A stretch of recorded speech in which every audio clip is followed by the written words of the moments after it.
The stars are right, and that means it's time for another episode of The Whisper in Darkness. I'm your host, the Man from Lang. Thank you very much for joining me today.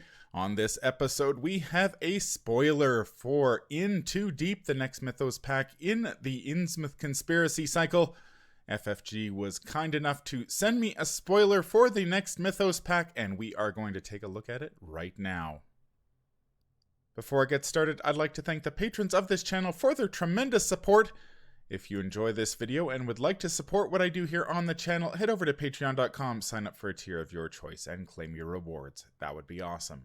Without further ado, let's get started. The spoiler that I received from FFG is False Covenant. It is a permanent asset, costs 2 experience points. It has the Covenant and Curse traits. It is permanent, limit 1 Covenant per deck.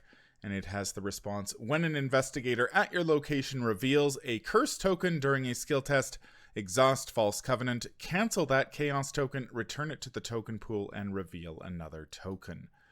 Now, we know I have seen at least 3 Covenants in this Mythos pack. I expect there will be 5 Covenants in total, one for each class in the game. And what can you say? I mean, this one is a good one. If you are playing the Rogue class, Rogues are all about adding curse tokens to the Chaos bag.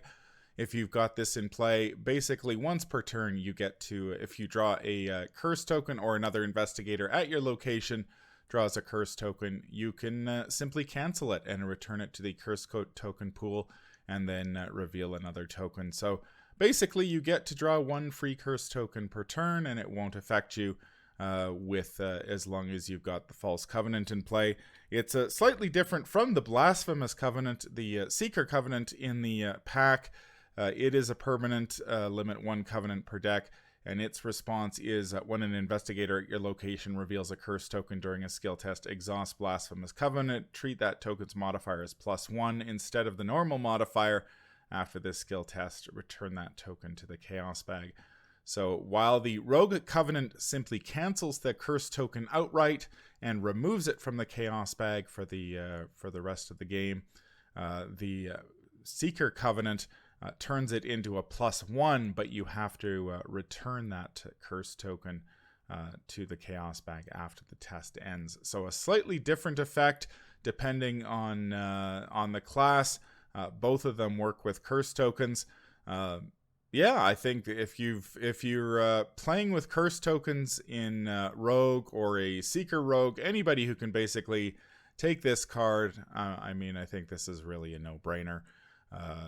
My only concern about this card is it's not ideal if you want to keep those curse tokens in the bag to trigger other effects. We've seen a couple cards that key off of curse tokens, while the Blasphemous Covenant keeps those tokens in the bag so you can use them later. The False Covenant just cancels them and removes them from the bag. So if you're hoping to leverage those curse tokens for something else down the road, perhaps False Covenant is not ideal for that. But still, if you're dabbling in curse tokens and you want a way to mitigate them, then False Covenant is the way to go.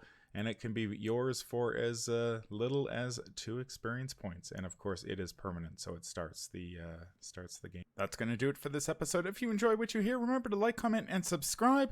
If you need to contact me, I can be reached at manfromlang@gmail.com. I am also on Twitter at manfromlang.